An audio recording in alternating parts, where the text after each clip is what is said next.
Hello, everybody. I decided that I want to challenge myself and go live at a moment's notice. I promised myself that I would do a live video at least 3 times a week, um, just for fun, just to see if I can do it.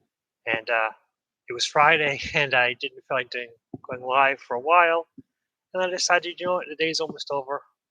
Max is on at about 11 o'clock, so why don't I just jump on right now, do a quick affirmation and see if I can do it. Can I really plan and get together and make a video at a moment's notice? What's the worst that can happen, right? But I have my affirmations and I have my books, and even if this video is terrible, it doesn't really matter, does it? Uh, just want to start with some nice affirmations. It's Friday, so the Friday affirmation is good enough for me. I attract the optimal people into my life according to my highest good. I bring people into my life who are good for me. I use my divine infinite potential for my highest good. I deserve the best. Hello, Chloe. Hello, welcome to my train wreck. I'm just goofing around and figure I'd do a quick video. I choose to become a better person. I choose to become a better friend. I choose to become a better partner. I choose to become a better father. I choose to become a better parent. I choose to become a better human being, and I am a better human being every day. I strive to be the best human being that I can possibly be. I am totally calm. I am totally relaxed. Thank you, higher self. Everything always works out perfectly for me. Thank you, God. All my needs are met before I am aware that I have a need for it. Thank you, universe. All my wants have a clear, defined path to achieve them. Thank you, thank you, thank you. Yeah, I have this affirmation that I just say every day, especially going to work. Everything will work out perfectly for me. Everything happens to my highest good. Thank you, thank you, thank you. I think that's the most important thing, is to end an affirmation with thank you. Um, being appreciative of what you have and appreciate how your life is working out. Even when things seem like they're crappy, um, it's good just to try to make things work out. I think my video is giving me eyes. I have an option for one of my video settings to give, yeah, camera. There we go. It gives my eyes, so it always looks like I'm looking at the camera, and it looks weird. I was trying it out, and it's been on the last few videos, and it looks strange. Um, but this is what I wanted to. This is the Three Magic Words meditation by U.S. Anderson. It's a great book. But the first meditation, uh, I, uh, Wayne Dyer read it in one of his presentations, and from that day on, I just that was the most. It's a wonderful, wonderful, just statement, and I'm going to read it. I know that I am pure spirit, that I always have been, and that I always will be. There is inside of me a place of confidence in quietness, insecurity, where all things are known and understood. This is the universal mind. This is the universal mind, God, of which I am part and which it responds to me as I ask of it. This universal mind knows the answer to all of my problems, and even now the answers are speeding their way to me. I need not struggle for them. I need not worry, or I do need not strive for them. When the time comes, the answers will be there for me. I give my problems to the great mind of God. I let go of them, confident that the correct answers will return to me whence they are needed. Through the great law of attraction, everything in life that I need for my work and fulfillment will come to me. It is not necessary that I strain about this. I only need to believe in myself. For in the strength of my belief, my faith will make it so. I see the hand of divine intelligence all about me, in the flowers, in the trees, in the brook, in the meadow. I know that the intelligence that created all these things is in me and around me, and that I can call upon it for my slightest need. I know that my body is a manifestation of pure spirit, and this spirit is perfect. Therefore, my body is perfect. I enjoy life, for each day brings a constant demonstration of the power and the wonder of the universe and of myself. I am confident, I am serene, I am sure, I am secure.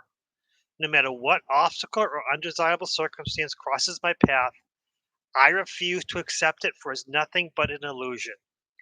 There can be no obstacle or undesirable circumstance to the mind of God, which is in me and around me and serves me now. And this is a great manifestation, a great statement, because it basically breaks it down, that the God of the Bible, the God of religions, is not the God of me. Um, and people might struggle and fight religious God, and it's not my problem. I believe that God is good, and I'm not going to fight God. I work with God. I am God incarnate. So I am a part of God, and God is outside of me. And it's all fine. My beliefs are my beliefs. Someone else's beliefs are their beliefs, and that's okay. But the most important thing is that everything works out as it needs to. Everything that seems undesirable right now is only an opportunity for me to grow. And that's the challenge in life, is that to not get stuck in the moments of bad things happening. Because when situations happen, situations are there in front of you, it just might seem bad for right now, but in the whole picture of something, you might be able to learn from it, you might be able to grow from it, and it just might be a stepping stone. A lot of things that at the time I wanted, I needed, but while time went by, I realized, oh, I didn't need that. That would have been a bad situation. So sometimes when something seems bad right now, in the whole picture, it might be good.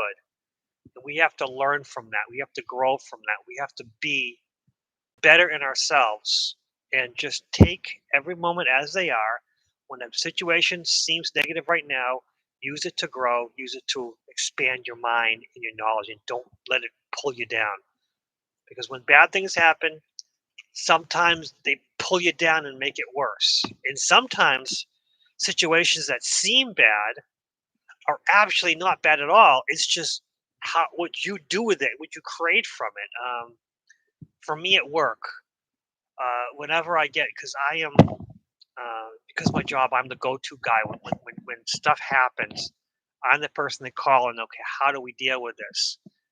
And a lot of times, I'm not the expert. I'm going to the expert of the situation, who knows how the equipment's supposed to work, and they're saying it didn't work. What do we do from here? And I have to go to them and say, okay, what was supposed to happen, and what happened, and then try to go from there and try to make try to make a trail, and then try to write it down, and then from there decide where we go, from how do we proceed forward, and not let them get meandered in, how bad this is. Because one of the big things was what I hired when I was hired for was, I'm not there to assign blame. I'm there to fix it.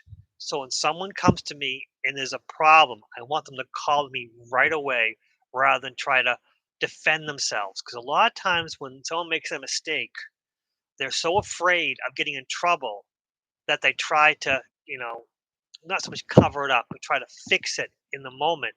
And when they try to fix it, they make it much worse. Well, I want them to call me once the problem initially happens. And that's why I was hired, was to come in when a problem happens, to address it right now, fix it when it's small, not try to, hide it, or fix it so it's not as bad, but to actually deal with it in the moment now. And I was able to reduce a lot of the errors in the future, because I was dealing with the errors initially, rather than, sometimes when a problem happens, it just keeps growing and growing and growing, because as they try to fix it, they make it worse. Um, I, like yeah, you have a sweater and you see the thread and you pull the thread to make it go away rather than cutting it and sewing it and getting it back in where it belongs. You know, oh, I gotta get rid of this, and they get rid of it and they make it worse, make this huge hole. That's what kind of happens in life where we get so focused on the problem that we pull and pull and pull, and then we make the problem much worse. When really it was a small problem, but by your mind letting you go. And another thing is I was thinking about something recently with the ego, and you have to control the ego. I don't control my ego. I listen to my ego and don't let it control me. I work with my ego. I consider the ego more like a guard dog. A guard dog, if you train it well, if you treat it well, and you train it well, and you get and you listen to it, work with it, it becomes a helpful thing for your home. But if you have a guard dog that it's barking, you shut up, you stupid dog, and it has a job. The ego is bark, bark, bark because it thinks there's a threat, and it tells you these horrible things because it thinks the threat is worse than these horrible things trying to protect you. So that's why I think listening to the ego is important, not exactly doing exactly what the ego says, but listening. Because if you listen to the ego, it's less likely to be so negative in the future because you're listening to, you're working with it. I consider my ego my tool, my helper, my advocate. Again, I don't let it control me. I work with it. So many things that we work with, kill the ego and work with the ego. Yes, work with the ego, but you don't kill it. You don't fight the ego. The ego is an important part of your mindset, important part of your soul journey. And a lot of times, enlightenment comes with a curse, which is people who are on the enlightenment path always think that they're better. Oh, I'm enlightened now. I'm better than others. I meditate. I feel because they feel great. They feel better than they've ever felt in their world, and they want other people like them. But they're still with the same group of friends, and they think, I'm better than they are, and that's the curse. Really, what they should be doing is like, hey, these people who are in my life, these are the ones I deserve, and I had to learn to compassionately listen to them. Just because we're not on the same spiritual journey, they might be, Bible thumpers. They might be into weird magic or, addicted to TV or addicted to alcohol. But we can't, cure an alcoholic. We can't cure a smoker. Um, the biggest thing I'm going off on a path, but I'll go back to it. Um, Spiritual journeys are individual. Spiritual journeys are in themselves just for you. And what someone else does is fine for them. And we can't force them. And when the right people, spiritual people, are right for us, they will come into our life. But the people that are around you that you don't think you need to cut off, you might have to cut some people off. But for the most part, really, if you're higher minded enough, the wrong people will leave your life, and that's fine. And the right people will stay in your life. And if you think you need more spiritual people in your life, maybe you're just not listening and working with the people who are already there. Um, you know, beginning of my life, I had problems with alcohol. I had problems with cigarettes and other things. And I tried so many times quitting smoking, and I failed dozens and dozens and dozens of times. But the one quit that worked was against all other quits. It was nothing written down. Um, the quit that I had was I forgot the day. I ignored it. I got sick. Um, I had the flu for 2 weeks. I had the flu and recovered for 2 weeks, so I could not smoke for 2 weeks. So I got the first hurdle, which is the chemical addiction, and the psychological addiction came later. But I didn't think of my quit date because I forgot about it. I ignored it. I didn't think how much money I saved because again, it wasn't important because I had Initially, one of my quits was that I had an app that told me every day how much money I saved and how many years I added to my life by quitting. But that just made me think of smoking more. And when I quit, I didn't quit because I hated cigarettes. I love cigarettes. The one thing I didn't like was how it made me feel. Made it hard to work out. It made it hard to exercise. But cigarettes themselves, I enjoyed.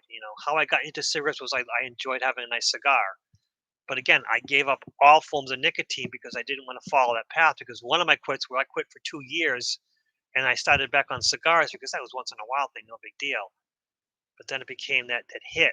And then one of my quits was I would smoke like once every 1 to 2 days, and that cigarette was delicious. Cigarette was fantastic. I got so high from it. So again, one of the worst quitters is the people who reduce it so much that every cigarette is a high. So that's a spiritual journey. Quitting cigarettes and spiritual journeys are very similar because it's an individual thing. You can't help someone quit smoking. You can only tell them how you quit smoking. You can't tell someone this spiritual journey. You can only explain what your spiritual journey was and be there as they have questions. And again, you have to tell them every time, this was my spiritual journey. Yours is going to be different, but we're here to work with each other. So I did 15 minutes, and I think that's good enough. Thank you, Chloe, for coming in. There are 3 people watching this fiasco. I just wanted to do it and see if I could, at the drop of a hat, just get ready, publish. Say I'm going to do a video and actually do it.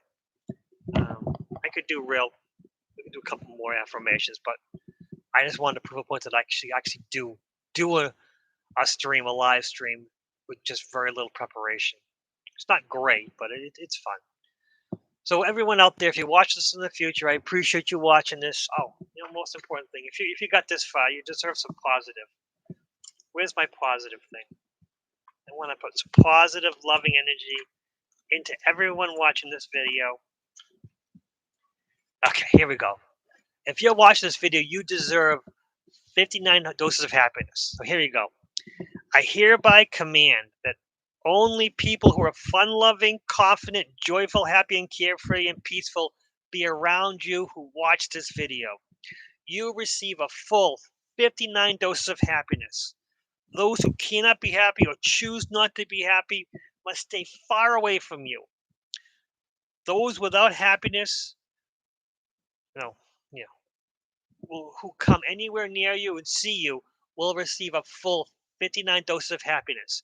And those who are around you will also receive a full 59 doses of happiness.